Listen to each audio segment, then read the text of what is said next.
Okay, so I think I put this in the update that I was going to try to get back to you something in the next day or so, and I'm just doing it today anyway. Partially because I'm going to do a twofer here, if you want to put it that way. So I finished grading the papers, and by and large, they're really good.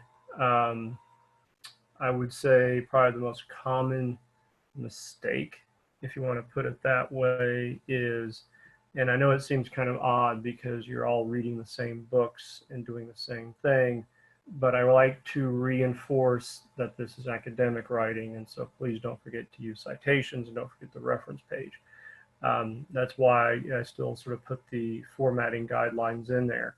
And to that point, a number of you did a great job of adhering to the guidelines. The papers are structured very well, and you completed the assignment pretty well. I think in general, now that I think we're kind of riding the ship as far as the course goes, I would say there's still some difficulty in assessing or ascertaining what moral anthropology is.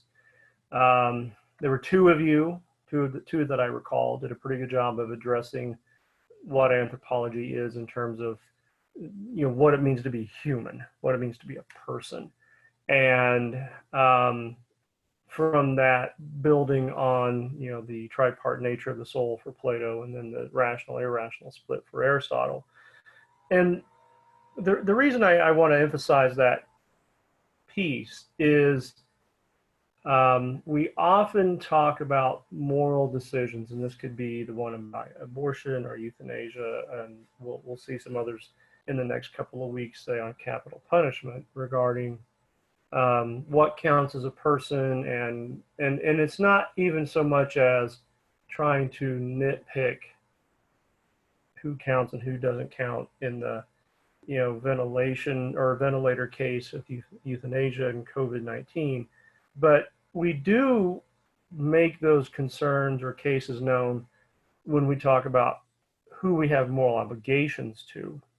So if you count as a person and you have moral rights, then we're morally obliged to care for you in some way. And then it does matter like how broad or narrow you do that defining. I would contend that both Aristotle and Plato are fairly narrow because it's such a heavy reliance upon reason and rationality. And there's a lot that goes into that statement, which is why I wanted to add this piece as sort of a, not even not even like a spark note version of Aquinas, but to put some context for Hume. One of the things that Thomas Aquinas does, and you're not reading that, that's one of the things I had to kind of massage out of the course to make everything fit.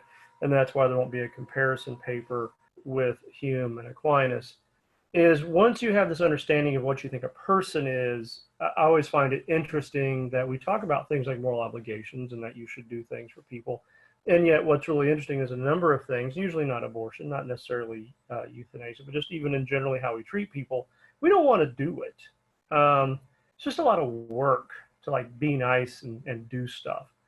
And that's why this section traditionally is kind of putting Aquinas and Hume against each other in what I call the psychology of motivation. Why do I want to be good? Like, why do I even want to do those things? Even if I acknowledge that's a person, like, why do I want to be good to that individual? And Aquinas is interesting because he's heavily reliant on Aristotelian philosophy and moral theory.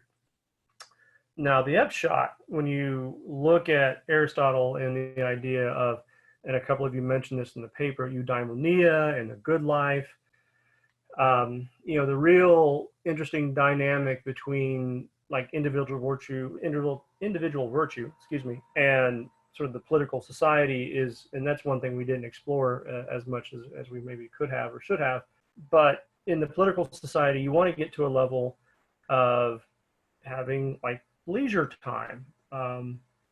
And that's not like a strong economic statement kind of thing. It's just a matter of the reason Aristotle thinks that's important in civil society is when you have leisure time is when you can stop and think. It's when you can employ the intellectual virtue of pure reason to just think about really deep stuff, to sit in contemplation. Aquinas takes that same sort of approach, but says, let me adjust that and say, then, right, the real good life is in total contemplation of God, sort of skewing it in that religious element. And I think that's fine. But that shifts the game a little bit, right? Because that introduction of God clearly is doing something where and I hinted at this in a couple of posts and some other things, what we get from Aquinas is a natural law theory. Now, this is the other reason I want to highlight this with Hume. Aquinas' natural law theory runs like this. There's God that creates the universe, and there's a divine law. Well, there's the eternal law, but then there's the divine law of how the universe operates. And then there's the natural law, which is this is how humans operate. It's not just like how the order of the universe. This is the guidelines humans are supposed to use in terms of how they operate by my purpose and my design. And then the kicker, and this is why some of the social and civil disobedience conversation is being brought up. Human law is the fourth kind of law for Aquinas, and it must match the moral law. In fact, it is such a strong connection that if the human law does not match the moral law, it is not really a law at all. And to violate it or lean against it or rebel against it is not wrong, because you need to make the human law match the moral law. Now, what's interesting with Hume, and I had to stress this on a post, right? Hume uses the language of utility, and it is often confusing even to scholars of Hume that he comes across as utilitarian, and it's because the language is there, it's prevalent, it's on the face of it, everything's about how useful things are to us.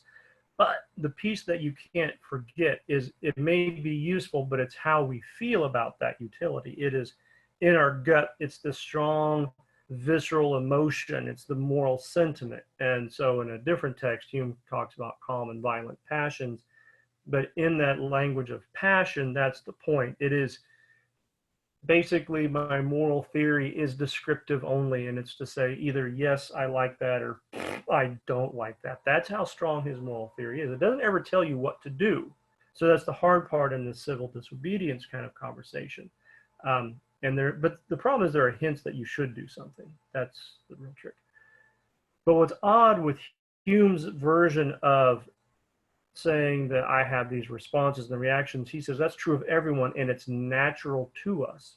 So oddly, in the 18th century in Scotland, Hume and a couple others like Adam Smith actually present a natural law type theory regarding moral behavior that's not divine based. It's very different, and it creates a very different sense of motivation, right? To obey the natural law because of the alignment of God's will type of stuff, or at least that's what God has commanded, is very different than I do it as I'm motivated. If I like it, if I don't want to do it, and that is hard to work with. And so I often, when I have more of the time and space in this class, not the abbreviated 7-week version, I like to highlight that challenge that, here's my cross, I'm a Christian.